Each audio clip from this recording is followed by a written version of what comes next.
Un influencer le ofreció $200 a mi novia por hacerse una prueba de paternidad en la calle. Ella se negó y actuó rarísimo, y ahora dice que yo soy el malo por sospechar. Estaba en medio del pasillo de rebajas intentando decidir si un juego de sartenes valía la pena, cuando mi novia empezó a gritarle a un tipo con un micrófono sobre el derecho inalienable a la soberanía genética.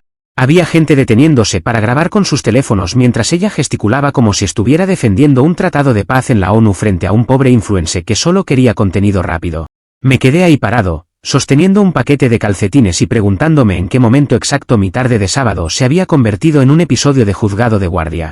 Llevo 2 años con Elena, y hasta hace unos minutos, habría jurado que nuestra relación era el monumento nacional a la transparencia absoluta. Ella siempre ha tenido una personalidad fuerte y una forma de hablar algo técnica, pero lo de hoy escaló a niveles que no sabía que existían en el manual de convivencia básica. Nuestro hijo, Leo, nació apenas un par de semanas antes de lo que mis cálculos iniciales sugerían cuando nos conocimos, pero Elena siempre tuvo una explicación biológica impecable para eso. Me decía que el cuerpo humano no es un reloj suizo y que las fechas de ovulación son más bien sugerencias de la naturaleza, algo que acepté sin rechistar. Siempre fui el tipo de novio que prefiere confiar ciegamente antes que sacar una calculadora para fiscalizar la vida de la mujer que ama. Estábamos caminando tranquilamente por el centro comercial cuando un tipo llamado Kevin, que resultó ser un influencer de esos que buscan drama callejero, nos interceptó con una sonrisa ensayada. Kevin nos ofreció $200 en efectivo, ahí mismo, si Elena aceptaba hacerse una prueba de ADN rápida para su canal de YouTube. Al principio me solté una carcajada genuina, pensando que era la anécdota perfecta para contar en la próxima cena con amigos y que ganaríamos dinero fácil por un trámite ridículo. Estaba a punto de decir que aceptábamos el reto cuando vi la cara de Elena y el mundo se detuvo de golpe. Se puso blanca como si hubiera visto un fantasma y sus ojos se abrieron con una mezcla de pánico y furia que nunca antes le había conocido. En lugar de reírse o simplemente decir que no nos interesaba, Elena lanzó una diatriba sobre la violación de la soberanía genética y la falta de ética profesional del influencer. No fue un rechazo normal, fue un despliegue de términos legales improvisados que incluían frases como derecho a la intimidad procesal y ética de la emboscada mediática. Kevin, el influencer, parecía más confundido que asustado, pero seguía grabando porque el espectáculo que ella estaba dando era oro puro para su algoritmo. Yo intenté poner una mano en su hombro para calmarla, sugiriendo que era solo una broma pesada de internet y que no pasaba nada, pero ella me quitó la mano de un manotazo.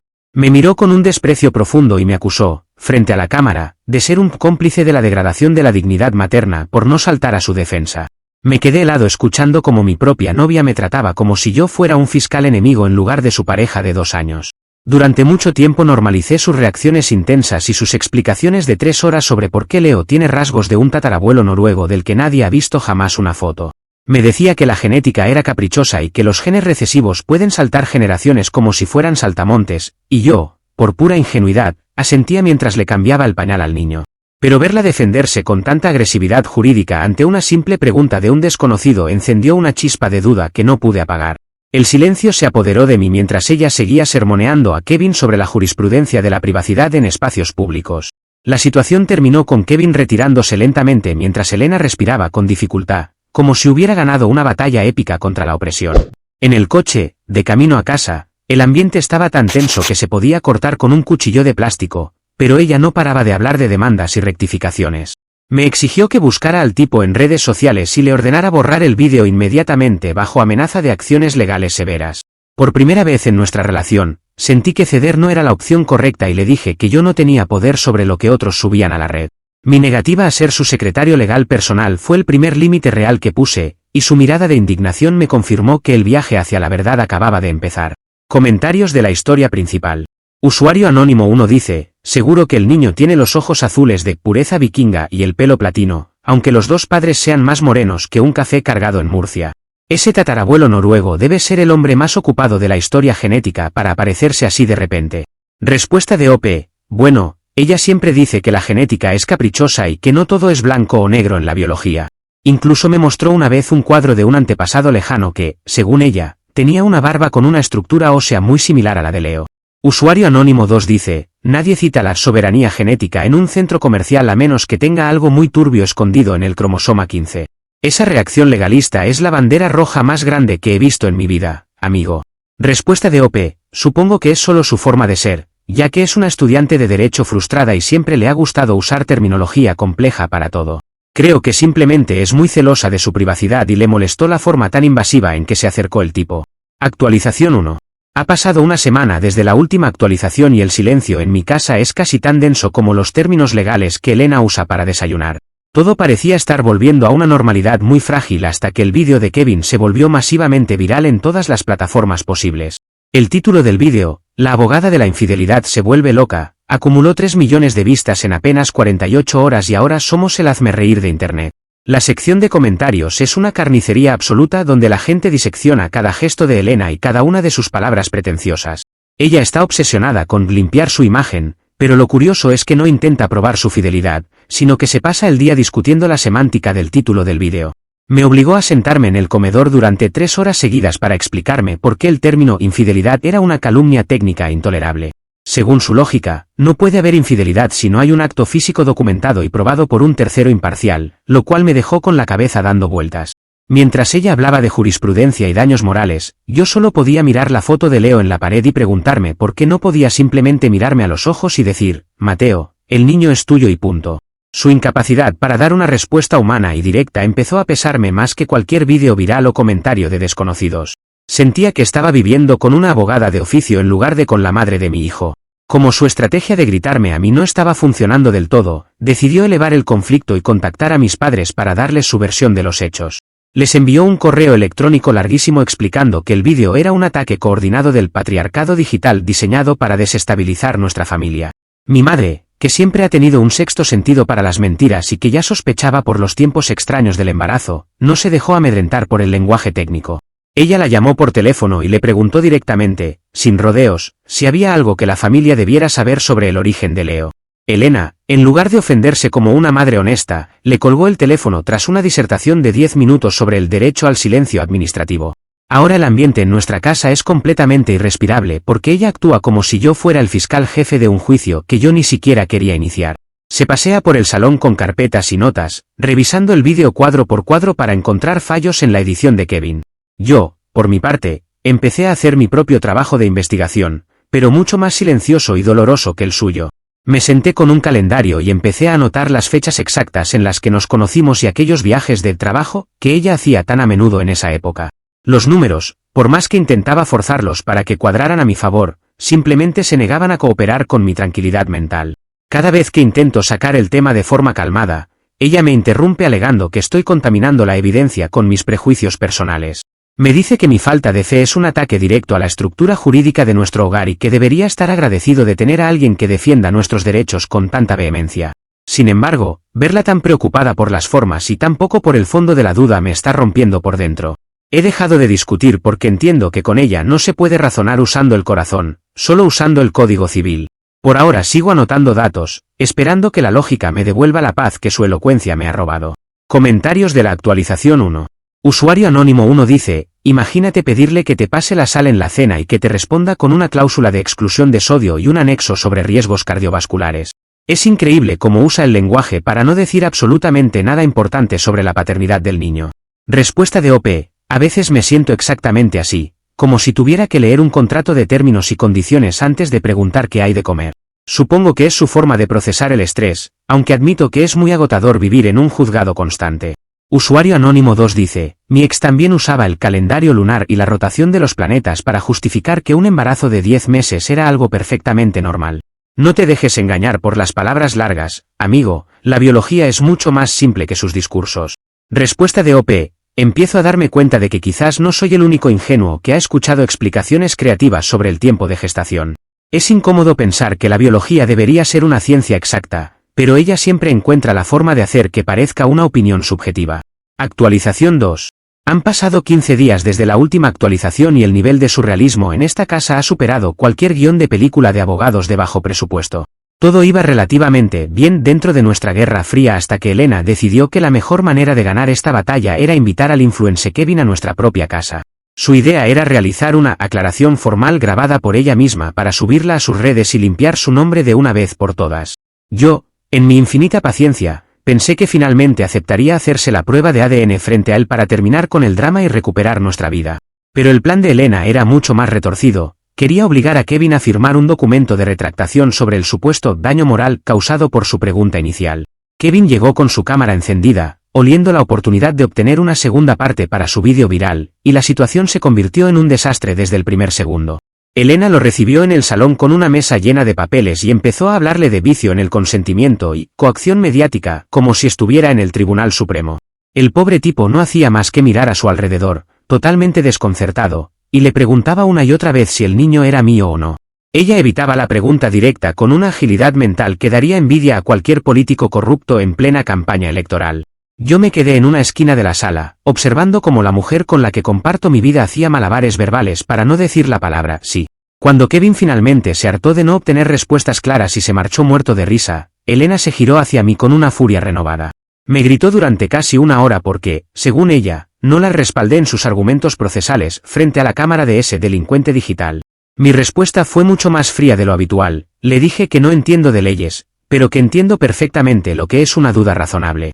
Le solté a la cara que su insistencia casi patológica en no hacerse la prueba era, para mí, la prueba más grande de todas las que existían. En ese momento, ella dejó de gritar y adoptó un tono de superioridad moral que me heló la sangre por completo. Dijo que pedir un ADN es una falta de confianza que invalida el contrato emocional de la pareja y que ella no se rebajaría a probar su inocencia ante un tribunal doméstico. Esa frase fue el detonante que necesitaba para dejar de intentar razonar con alguien que ve el amor como una serie de cláusulas de cumplimiento obligatorio. Le dije que si el contrato emocional dependía de su opacidad, entonces yo ya no quería ser parte de esa sociedad. Esa noche cogí una manta y me fui a dormir al sofá, sintiendo que el peso de la mentira era ya demasiado grande para compartir la cama. Me quedé despierto hasta las 3 de la mañana, navegando por el pasado digital que ella creía haber enterrado. Revisé fotos viejas en su Facebook de hace 2 años, bajando hasta publicaciones que ella seguramente olvidó borrar en su afán de control. Allí encontré a un tal Santi, un tipo que comentaba absolutamente todas sus fotos de aquella época con corazones y mensajes que sugerían una intimidad muy superior a la de una simple amistad. Curiosamente, los comentarios de Santi se detenían abruptamente justo un par de semanas antes de que ella y yo empezáramos a salir oficialmente. Me quedé mirando la foto de perfil de ese tipo y un escalofrío me recorrió la espalda al notar ciertas similitudes que no quería aceptar. La venda de la ingenuidad no solo se me estaba cayendo, se me estaba desintegrando en las manos. Comentarios de la actualización 2. Usuario anónimo 1 dice, ¿ese contrato emocional del que habla tiene alguna cláusula de rescisión por cuernos o es un acuerdo de por vida sin posibilidad de auditoría? Me suena a que eres el empleado del mes en una empresa que está a punto de quebrar por fraude. Respuesta de OP. Aparentemente soy el empleado del mes y ni siquiera me han dado el bono por aguantar tantas horas de juicio gratuito. Ella sostiene que amar es creer sin ver, pero yo estoy empezando a pensar que eso solo aplica para la religión, no para la paternidad. Usuario anónimo 2 dice, una mujer que no tiene nada que esconder se hace 20 pruebas si es necesario para que su hombre pueda dormir tranquilo por las noches. Esa actitud de no me rebajo es la excusa estándar de alguien que sabe perfectamente lo que va a salir en el resultado. Respuesta de OP, me siento mal por dudar después de tanto tiempo, pero es que la lógica acaba ganando a los sentimientos cuando las pruebas son tan esquivas. Ella dice que el respeto debe ser procesal, pero yo creo que el respeto real empieza por la honestidad básica entre dos personas. Actualización 3. Han pasado 3 semanas desde la última actualización y el incendio que Elena inició para salvarse ha terminado por rodearla completamente. Todo seguía en un punto muerto hasta que ella, en su infinita necesidad de tener la razón técnica ante el mundo, cometió el error definitivo. Publicó un vídeo en sus propias redes sociales, grabado con una iluminación profesional, donde pretendía exponer la falta de ética de Kevin y restaurar su honor. En el vídeo, Elena decidió que la mejor forma de probar su punto era dar detalles ultra específicos sobre la noche en que supuestamente Leo fue concebido. Quería demostrar con coherencia temporal que los cálculos del influencer eran erróneos y que ella era una víctima de la mala fe matemática. Lo que ella no calculó, en su afán de ganar la discusión pública frente a sus seguidores, fue que su descripción de esa noche de paz y retiro espiritual era un boomerang directo. Mencionó una fecha exacta y un lugar donde supuestamente estábamos los dos celebrando nuestra conexión, pero mi memoria me dio un golpe de realidad instantáneo. Esa fecha coincidía exactamente con el fin de semana que ella se fue a un festival de música en la costa con sus supuestas amigas de la universidad. En el vídeo, ella se veía tan triunfante, citando horas y detalles biológicos, que no se dio cuenta de que estaba cavando su propia tumba digital frente a miles de personas que ahora la observaban con lupa. Yo simplemente me senté en el sofá a ver cómo el vídeo, que ella pensaba que sería su salvación jurídica, se llenaba de comentarios de detectives aficionados. En cuestión de horas, la gente empezó a encontrar y publicar fotos de ella en ese mismo festival de música, rodeada de gente y mucho alcohol. Lo peor no fue la fiesta, sino las fotos donde aparecía abrazada y en actitud más que cariñosa con el tal Santi, el tipo de los corazones en Facebook. Lo que terminó por destruir cualquier duda fue que alguien hizo un collage comparando la cara de Santi en esas fotos con la cara actual de mi hijo Leo. Santi es, básicamente, la versión adulta, con barba y 10 kilos más de lo que es Leo ahora mismo. El parecido es tan insultante que no requiere ningún análisis experto. La necedad de Elena es tan profunda que, cuando le mostré la pantalla del teléfono con las pruebas irrefutables, ni siquiera parpadeó. Me dijo con una calma aterradora que esas fotos eran montajes digitales con intención de dolo, creados por Kevin para extorsionarla. Me acusó de tener una falta de lealtad probatoria por creerle a extraños de internet antes que a la madre de mi hijo, usando ese tono de abogada que ya me causa náuseas. Decidí que no iba a gritar, ni a pelear, ni a intentar desmontar su mentira por milésima vez, porque el universo ya se estaba encargando de hacerlo por mí. Le dije que ya no necesitaba que admitiera nada, porque la realidad tenía una resolución de 4K que ella no podía editar. Mientras ella se encerraba en el cuarto a redactar un comunicado de prensa para sus 500 seguidores, yo empecé a empacar mis cosas de la forma más discreta posible. La ironía suprema es que su propia necesidad de limpiar su nombre fue lo que puso el foco sobre Santi, quien hasta ese momento no sabía nada del vídeo.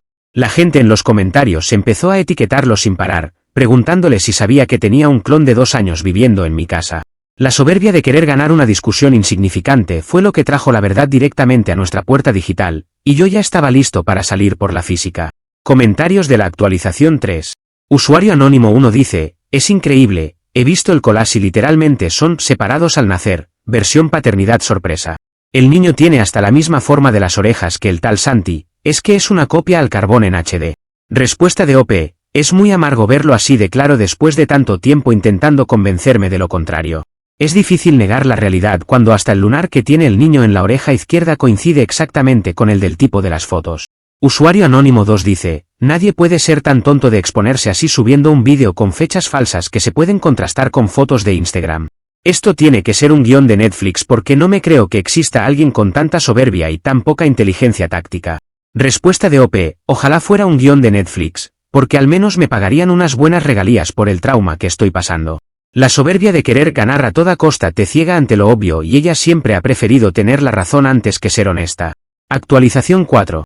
Ha pasado un mes desde que empezó este caos y finalmente el jaque mate llegó de la forma más poética y demoledora que pude haber imaginado. El vídeo de Elena fue tan compartido y comentado que terminó llegando a manos de la madre de Santi, una señora que no tiene tiempo para tecnicismos legales ni disertaciones sobre la soberanía genética.